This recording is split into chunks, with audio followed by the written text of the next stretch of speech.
พวกงูพวกยังนี่เคยละฮะงูน้อยงูน้อยงูน้อยเป็นแบบงูน้อยมันเป็นตัวดำๆน้อยๆชำนี่เอางูมันมีพิษบ่มีพิษและมีช่องหัวงูมันมีช่องหัวโยมีช่องหัวเลยงูดำนี่เด้เคยเจออยู่ใช่โดยเคยเจอท่านี้แหละเฮือนนี่แหละกลางเฮือนนี่โอ้อันตรายเนาะโดยแบบว่ามันยามนี่แห้งคักมันหมักมองอุ่นได้งูน่ะใหญ่มันหมักหาเครียดนั่นแหละแล้วก็มันหากินขี้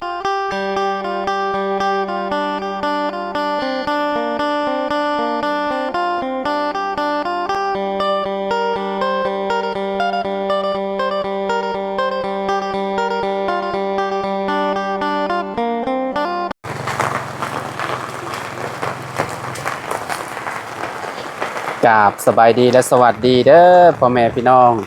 FC เบิร์สสุขูสู่คนเนาะบ่ว่าสิอยู่ในและกระต่างประเทศก็ยินดีต้อนรับเข้าสู่ช่องบ่าวลาวสตูดิโอคือเก่าพี่น้องเนาะเปิดภาพมาเฮาก็อยู่ที่เขื่อนซานลานแป้นน้องวิพี่น้องเนาะหลังจากที่ FC ก็คอมเมนต์มาว่าอ้าวกันว่ามาหาน้องเอสแล้วก็ต้องมาหาน้องวิเนาะพี่น้องเฮากับบ่ได้เข้ามาหาน้องวิก็แต่ดนแหละพี่น้องเนาะถือว่าดนแห้งแหละพี่น้องเนาะบ่ได้เข้ามาหาน้องเพิ่นเนาะอ๋อพี่น้องเนาะหมากยำใหญ่เนาะ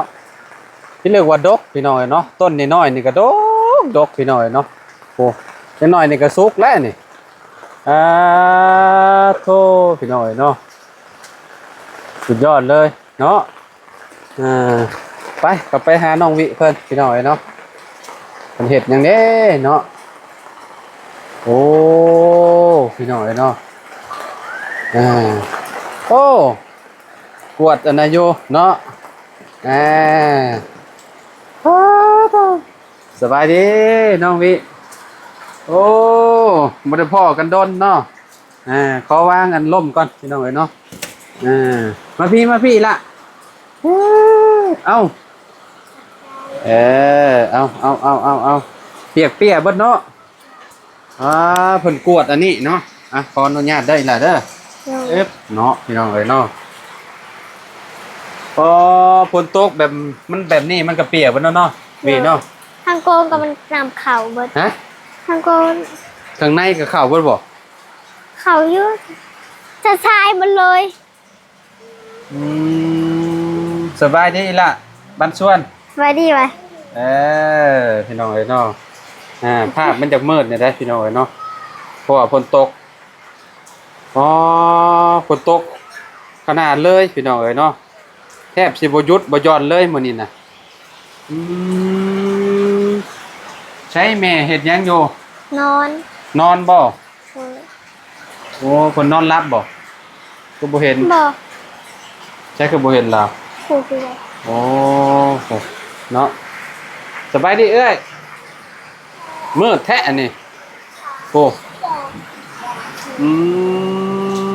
มันส่วนพี่น้องเนาะบ่ได้ยินซะเราก็ได้เนาะแม่น้องวิพี่น้องเอ้ยเอาไปวางไว้ก่อนนี่ล่ะของกินเจ้าน่ะวางไว้ก่อน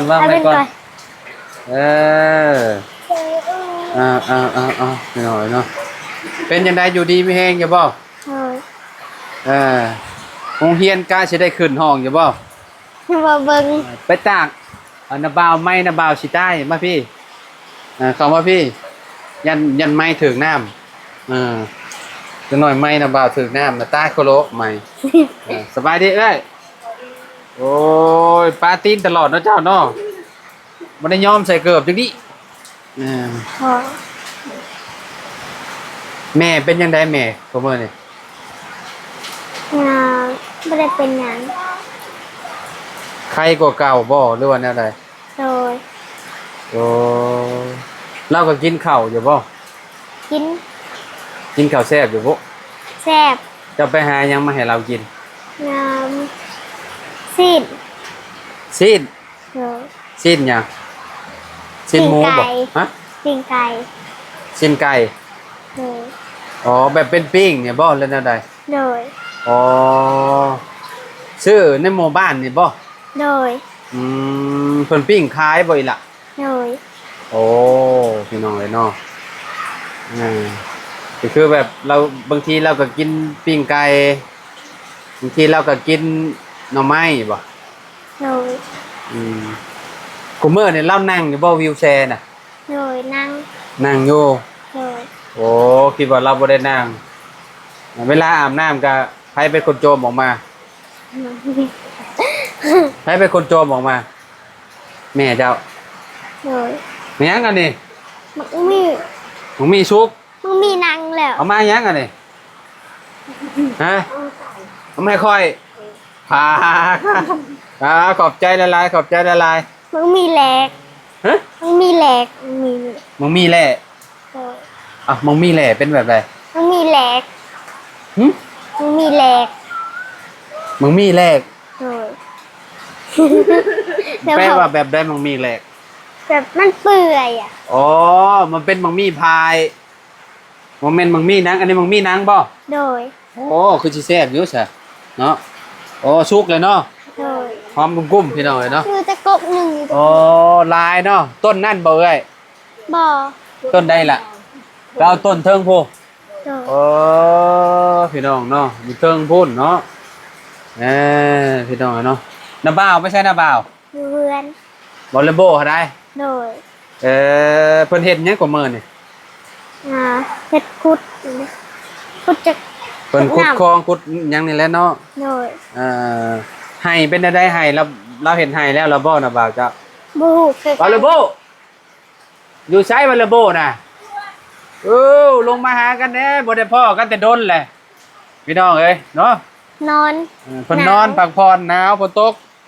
วู้พี่น้องเอ้ยเนาะบรรยากาศน่านอน กินเขาหมดเลย ฮะ กินดินเขา กินดินข้าวใช่ล่ะ เขานี้ อ๋อฝนตกมันก็เข้าแล้วผมมันลงมาแต่แม่นบ่ อัยังกันได้ วิมันมาแต่พี่บ่ โดย ไงโอ้มันมาแต่พูดเนาะ โดย ต้องขุดคลองให้มันอันนั้นขุดคลองให้มันไหลไปด้านหลังโพแล้วมันไหลไปพูด ที่ดินลาย ฮะ ดินลาย แม่นแล้วมัน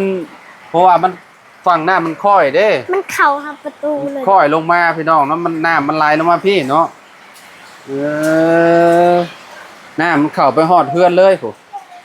เนาะ เออ ต้องขุดคลองสีเหลือกๆเนี่ยให้มันไหลลงไปพูดพี่น้องเนาะ มันเข่าประตูเลย น้องวีก็เลยน้ำเข้าไปในห้องพี่น้องเนาะบัดเลย มันมี ปา ปาก กปวดเนาะมันมาแบบนั้นเนาะอะไร สบายดีโดยเนาะเอาเบิ้งล้มกันบ่าวก่อนจังเล็กจังน้อยเอาเนาะขออนุญาตเด้อได้ เป็นยังไงเนาะตัวมือนี่ ไปเฮ็ดให้ เห็นให้บ่ เลย เออ ไม่ได้อยู่เลย อันนี้น้ำท่วม ฮะ น้ำท่วม น้ำท่วมและลานเจ้าปัดกวาดอยู่พวก โดยน้ำท่วม อืม ไปเอาจกแล้วกวาดแล้วแต่ผุน แต่ว่าแน่มันก็ไหลลงมาคือเก่า โด เนาะ ยมันไล่คือเก่าอีก บ่มันเสาะลงมาพวก โดย อ๋อมันเสาะลงมาแห้งหลิ โดยคมแห้งมัน โอ้พี่น้องเอ้ยเนาะ แห้งแห้งเลยมัน เวลาฝนตกเลยมันโอ้อยู่ป่าพวก โดย ไหลลงมาจ้าแล้วก็มันก็เสาะเอาดินเสาะลงมาพี่เนาะ โดยหมดเลยดินมาพี่หมดเลย หนึ่งเนี่ยผูดินเต็มอยู่นี่เนาะ โดย นี่จริงๆอะปูพื้นบ่ได้เด้พี่น้องเอ้ยเนาะน้ำแดงไปเลยตั้งแต่เมื่อคืนนี่ผูเนาะ โดย ไหลเข้ามาแบบนี้เลยเอ้ยเจ้าเป็นจังได๋โคเมอร์นี่ เอ้ยล่ะ อยู่ดีมีแฮงอยู่ โด ติ ยอยู่ดีแมงเก่านั่นละ คือเก่า โดย อ่า ก็อยากข่าวก็ให้น้องวิเบิ้ง เจ้าก็บ่มีเวลาปานใด โดย เฮ็ด เวลา ให้แต่ชวน โดยเห็นให้ เป็นอะไรเขาให้งามแล้วบ่ งามงามอ ปี ยู่ นี้กะว่าสิได้หลายอยู่บ่ ประมาณชาวเปาเลยแหละ กะไว้แล้วซาวเปา โดยกินชาวเปาแล้ว อืมกินฮอดกันอยู่บ่ ฮะ กินฮอดข่อยอยู่บ่ คิดฮอดแล้วเหรอเฮิงแล้วเอาไปเลยมา บ่ได้พ้อกันแต่โดนแล้วเนาะ ทีมงานก็คิดฮอดแล้วเฮิงแล้วเลยมา กินฮอดเบ่ทุกคนเนาะ โดยหมดทีมงานนั่นแหละ พี่น้องเอ้ยเนาะแบบช่วงนี้ก็มีแต่อยู่พู้นข่อยอยู่บ้านสกีพีนบ่ โดย อยู่แถวบ้านดงบ่ โดย บ่ได้ค่อยได้มาทางนี้ โดย อืม ตัดให้กล้วยอ่ะไอชิเมื่อบ่ ยังบ่ได้เมื่อ บ่ได้เมื่อละฝากให้อ้ายนั่นตัดให้กล้วย โดยเมื่อใดเมื่อเดี๋ยวสิบอกดอก โดย กี่ก็ขึ้นอยู่ ฮะ กี่ก็ขึ้นแล้วป่วยเลยกลายเป็นยังบ่แก่ กล้วยใช้ กล้วยยาวแก่แล้ว อ๋อที่ว่าเฮาฮ้อง โดย สอบเมียนเฮาบ่ โดย อ๋อ แก่แล้วมันตึงแล้ว ยันยังกินก็ ยันแดด ยันแบกัดก็เลยห่อเมียน โดย เออดุขนาดเบาเลมโบก็ได้พี่น้องเนาะบ่ได้อยู่บ่ได้เศร้าไปแทบทุกมื้อเลย โดย เนาะเอื้อยก็คือเก่าเนาะนั่งวิวแซ่ได้อยู่แล้วว่า โดยได้สบายกินอย่างกะห้องน้องวินี่ละ กินหยังกับห้องลูกเนาะ โดย พี่น้องเอ้ยเนาะอยู่ดีมีแฮงอยู่เราก็ได้เบาเลมโบเนาะแต่ว่ายามพ้นนี่ก็อยากลำบากแน่ โดย น้ำมันจากเสาะลงมาพี่น้องเอ้ยเนาะ โดย ฝั่งนี้ก็ลงอยู่บ่เบาเลมโบฝั่งนี้ โดยนี่บ่ได้ลงหาเอาจกแล้ว จกมาพีแล้ว โอ้พี่น้องเลยเนาะ โดย เจ้าขุดคลองลงไปพุ่นแมันบ่ โดยขอ แต่ บ ว่า คุณ น้ำมันก็ขี้ดินมันไหลมันเฉาะเต็มคือเก่าเนาะ โดยคือเก่า พี่น้องเลยเนาะ คือมีหาขุดลอกแล้วอยู่คุณ มันกว่าพุ่นฮะเนาะ โดย มันยังใหญ่กันฟู้คักขนาดมันยังใหญ่ต้นน้อยๆนี่ก็ได้เนาะ โดย โอ้พี่น้องเลยเนาะบัดมันสุกนี่เสร็จแล้วนี่ โดย มาขอกินน้ำลาวพี่น้อง ขอกินน้ำบาลโบ โดย อ๋อพี่น้อยเนาะพวกเพื่อนมันก็เนาะมันเป็นที่บ่เรียบพี่น้องเนาะ โดย เพราะว่าปรับเอาเด้เวลาน้ำฝนตกมันก็มันสำว่ามันเป็นภูพุ่นแหละอยู่เทิง เป็นผู้ละผม บ่คะแนนว่ามีหัวหญ้ามันก็สิบ่เจือนได้ โดยเขา มี มี หัวหญ้าคือตัวเทิงอะเนาะ โดยมันเจือน มันสิบ่เจือน โดย พี่น้องอันนี้มันบ่มีหัวหญ้ามันโหล่นแบบนี้เลยโหล่นอย่างยากแน่เนาะ โดย บัดปีหน้าปีในพุ่นแหละมันแก่นมันยังมันก็บ่ลงมาดอก โดย เพราะว่าตอนนี้เฮายังปรับใหม่เด้ มันยังบ่แน่นเด้ฝนตกแล้วก็มันก็ไหลพี่น้องเอ้ยเนาะ โดยคือ ต่อไป ยาแบบนี้แหละมันติดเลยเห็ แม่นถ้าเป็นหญ้าแบบนี้นี่ก็ติดเลย โดย หรือว่าเจ้ามีหญ้ามีหยังเจ้าก็เอาไปปลูกเม่นเนาะโพอันนั่นน่ะ โดย คันว่าให้มันเกิดเองนี่มันก็สิเกิดอยู่อะเด้หญ้ามันโผล่ขึ้นมาอยู่หญ้าบ่ฮู้ว่าหญ้าหยังอันน่ะ โดย หญ้าหัวเสือบ่จักหญ้าค่าคือว่าเต็มอยู่เทิงพวกเนาะ โดย พี่น้อยเนาะเฮือนดินกับคะแนนว่าบกอนี่แห้งคักเนาะดีแต่ก่อขึ้นมาประมาณ โดย อิฐบล็อกนึงพี่น้อยเนาะก่อขึ้นมา กับบริษัทดินบล็อกนี่โอ้ยอยู่ไม่ได้เลย แม่นมันสิเข้าเต็มไปแล้วเนาะบัลลัมโบเนาะ โดย มันสิเต็มไปเลยพี่น้องอันนี้ยังใครแน่ โดย มันเข้ามากะนี่เด้เข้ามาแต่หม่องนี้แหละมีแต่โอ้ลาดก็คือเก้าวิมันสิไหลลงมา ล่างเก้าเราอย่าล่างหยาดเรา เพราะว่ามันไหลลงมาตลอดเด้พวก น้ำ มีแต่ไปแป้งมุมนั่นบัลลัมโบ โดย แป้งใหม่เนาะ โดยโดย ฝนมัน ใช่ มันบ่หยุดบ่หย่อนแล้วมันก็เพียงไหลมากะเต็มคือเก่าพี่น้องเอ้ยนะพวกน้ำแดงจิเป่งอยู่เนาะ มีแต่แป้งละ โดยพี่น้องเลยเนาะ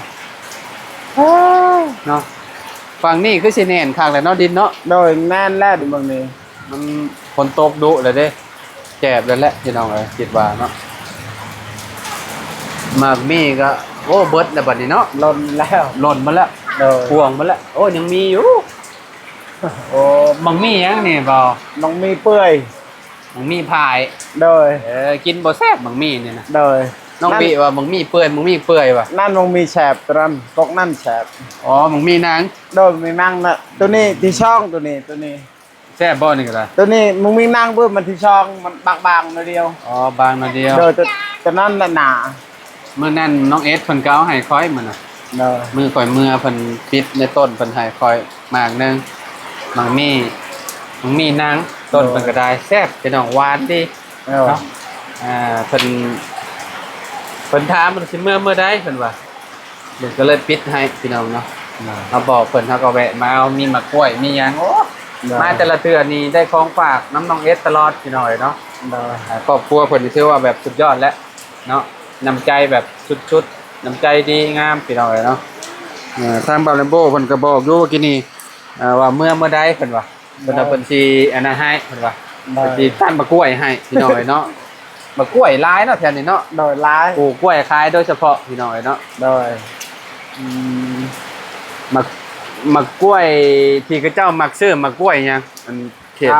มะกล้วยเข้าก ล้วยเข่าบ่ โดยกล้วยคันเด้นี่เลยขนาดเด้เพื่อกงมม กิโลเท่าไหร่ วัน ขายเป็นกิโลบ่ 1,500นี่แหละ กิโลละ1,500บ่ โดย1,500นี่ละ เออกิโล1,500 โดย 1,600ถือว่าบ่แพงปานนั้นเนาะ โดยบ่แพงมันลง 2-3,000คืออยู่เนาะ โดยมันลงแล้ว ดงแหละ โดยประมาณเนี่ยเวียดกินกุดนี่ก็มันขึ้นละประมาณ7-8,000พุ่นละ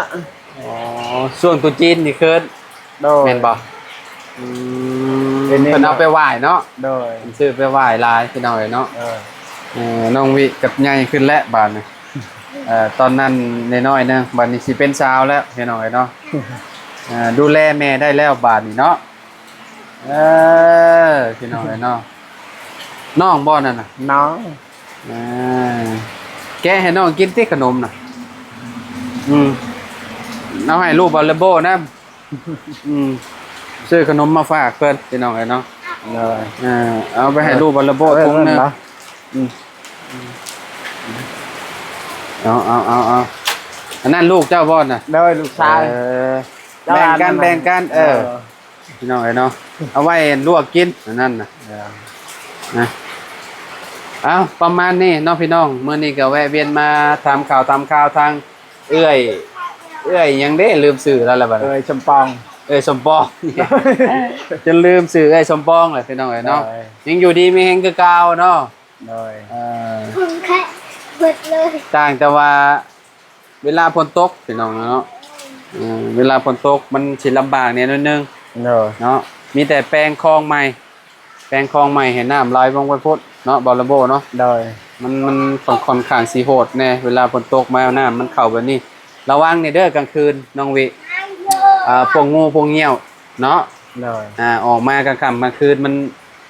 ต้องเปิดไฟสว่างแน่เนาะเพราะว่ามันฝนตกแบบนี้งูมันหาบ่อนส้นบ่อนมันอุ่นได้ โดย เนาะบอลโบเนาะ โดย อันตรายได้พี่น้องงูเห่างูหยังโอ้งูมีพิษนี่ว่าสุดยอดแล้วเวลาเฮาสิไปเข้าห้องน้ำห้องยาเฮาก็เบิ่งเอาได้แหละใจไฟเอาเนาะ โดย ยามฝนเลยซับเพราะว่ามันป่าใกล้เด้ ป่าใกล้เพื่อนเนาะจะเคยเจอบ่พวกงูพวกหยังนี่ เคยละ ฮะ งูน้อยๆงูน้อย งูน้อยเป็นแบบ โด ไห ย น งูน้อยมันเป็นโตดำๆน้อยๆชำนี่เอางูมันมี มีพิษบ่ มีพิษและมีช่องหัวงูมันมีช่องหัว โยโย มีช่องหัวเลยงูดำนี่เด้ เคยเจออยู่ไส โดยเคยเจอเท่านี้ละ โอ้ เฮือนนี่ละตรังเฮือนนี่ละ โอ้อันตรายเนาะ โดย แบบว่ามันยามนี่แฮงคักมัน โดย มันหมักหมองอุ่นได้งู น้อง น่ะ โน้นใหญ่มันมัก มอง หา อุ่น เครียดนั่นละ แล้วก็มันหากินเขียดพี่น้อยเนาะ โดย ระวังกลางคืนเด้อบอลโบเด้อ โดย เด็กน้อยนี่แหละที่สำคัญน่ะ โดย อันตรายพี่น้อยเนาะงูกัดมาแล้วโอ้ยเดี๋ยวสิเว้าพี่น้อยเนาะ โดย ผิดบางคนก็โอ้ยงูการป้องน่ะ โดย มีบ่ งูกระป๋อง งูแบบว่ามันเป็นลายๆเด้ ลาย มีบ่ บ่มี บ่มีบ่เขตเจ้า โดยบ่มี งูเห่าเด้ งูนี่ละงูดำๆนี่นะ งูเห่า โดยงูเป็นดำเลย งูเห่าน้อยน่ะโอ้งูเห่าหอกแล้วก็เจ้าเว้าน่ะ โดยมัน โอ้ อยู่ ถ้า ดูมันอยู่หาพื้นแน่ อยู่ในหม่องพื้น โดยมันอยู่ได้มงพื้นนี่มงพื้น อ นี่ ยู่แท้อยู่แท้ โดย โอ้อันตรายบอลโบเอ้ย โดย ระวังเด้อ โอ้จิตมาละย่านไปหน่อยเนาะงูเนาะ โดย อันตรายบางทีมันนี่มันลอยเข้ามามันนี่มันบ่ได้แจบเด้ประตูเนาะ โดย นี่มันแบบนี้มันสามารถเข้าได้นี่ นี่ นี่โอ้ต่ำๆแบบนี้นะนี่งูตัวน้อยๆมันสามารถเลื้อยเข้าได้เลยนี่ โดย อันตรายเด้อน้องวิเด้อระวังเด้อยามฝนนี่เนาะตั้งเงยเราก็นอนอยู่พี่น้องเนาะบ่จะกวนเราให้เรานอนซะเนาะโอเคจะกลับบ้านแล้วเด้อบัดนี้เด้ออยู่ดีมีแฮงไว้พ่อกันใหม่เด้อบันชวน โดย ไม่ได้มาละมาแวะเอาเด้อกล้วยเด้อ โอเคขอบใจละลายขอบใจละ ลูก ลา ว่าย ไม่ได้เจอลำโบเราโลไปให้แล้วโดยเอารถให้น้องวิเอารถกล้วยจงหาเมียให้ทีมงานเลย โอเคขอบใจนำใจเพิ่นก็ดีงามหลายพี่น้องบอลเลมโบเนาะ นั่นได้บางเมียเมื่อเลยบางมีนะ โดยทั้งเอ้ยเพิ่นเนาะ เลย ทั้งเอ้ยเพิ่นเอามาให้ได้ จัก พี่น้อ แซ่ ง บจักบ่อเลยบางมีนี่ จักแล้ เด้อ ลองเบิ่งแซ่บบ่แซ่บก็กินนํกันเนาะ เอ้ย ขอบใจเด้อบอลเลมโบเด้อ เอ้ย ขอบใจเด้อน้องวีเด้อเอาบ่มีให้เด้อเนาะอยู่ดีมีแฮงพี่น้องเอ้ยเนาะขอบคุณ FC บ่ทุกคนเนาะที่ยังหักยังแพงน้องวิและเพิ่นก็อยากให้เข้ามาอัปเดตน้องวิให้เบิ่งนํกันเนาะพี่น้องเนาะมื้อนี้ก็มาอัปเดตให้เบิ่งเด้อพี่น้องเด้อเนาะน้องวิเพิ่นก็ยังดูแลแม่คือเก่าคือเดิมแหละเนาะเอาไปพบไปพ้อกันคลิปหน้ามื้อหน้ามื้อในพ้อกันใหม่เดี๋ยวแวะมาหาเพิ่นอีกพี่น้องเนาะเอาสำหรับคลิปนี้ไปแล้วสบายดีเด้อน้องวิบอลเลมโบโดย